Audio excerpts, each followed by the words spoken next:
हाँ, काहे छल कैले क्षण में बताल कैले मिले रोइला से।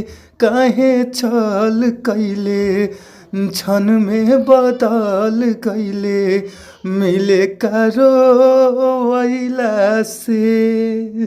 जी हाँ, तो आप सब कैसन बनी जाइए भैया। और आशा ना बल्कि विश्वास बा हमारा कि आप लोग मस्त हो खबजा, खुश हो खबजा, तंदुरुस्त हो खबजा। और हम बानी आप सबके भाई बेटा भतीजा भोजपुरी गायक व गीतकार नीतीश सिंह। और रउआ सबके हम प्रणाम करतानी। और रउआ सबके बीच में बहुत ही ज़बरदस्त, बहुत ही लाजवाब, बहुत ही बेटर हम ई सैड सॉन्ग यानी गम के दर्द भरा सॉन्ग हम लेके आ गइल बानी। तो भैया हो, आशा न बल्कि विश्वास बा कि अगर ये सॉन्ग अच्छा से गायकी कर देतानी, अच्छा से म्यूजिक बनवा के स्टूडियो में अच्छा से रिकॉर्डिंग अगर करवा देतानी, तो आशा न बल्कि पूर्ण विश्वास बा भैया कि इस सैड सॉन्ग आप लोग के बीच में ज़रूर बाजी। तो रउआ सब अगर अच्छा गावतानी, अच्छा मैटर रउआ सबके नइखे मिल पावत, तो रउआ सब हमारी यूट्यूब चैनल के सब्सक्राइब कर ली और बेल आइकन के घंटी के दबावल रउआ सब मत भुलाइब जा, ताकि हम अपना चैनल पर रोज़ ही नया मैटर हम लेके आवत रहिला। तो आप लोग हमारी चैनल के ज़रूर सब्सक्राइब करी और वीडियो के लाइक करी, कमेंट करी और शेयर करी जा।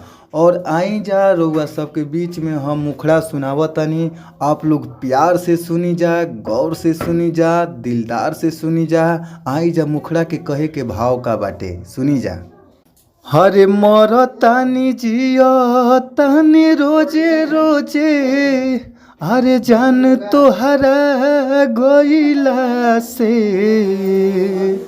अरे मरतानी जिया तानी रोजे रोजे, अरे जान तोहरा गइला से। काहे छल कैले क्षण में बदल कैले मिले रोइला से।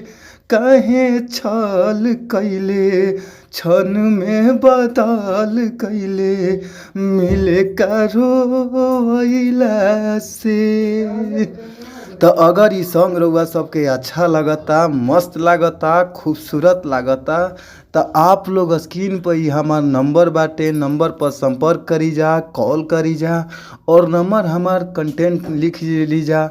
नंबर हमार बाटे 98 350 77 203। एक बार और हमार नंबर नोट कर लीजा, 98 350 77 203। तो आप लोग भैया इन नंबर पर ज़रूर संपर्क करी जा। और आप लोग के बीच में कम से कम ही चार्ज में सॉन्ग मिल जाई, तो रउआ सब ज़रूर कॉल करी, याद करी। फिर मिलल जी अगला वीडियो में। Thank you so much.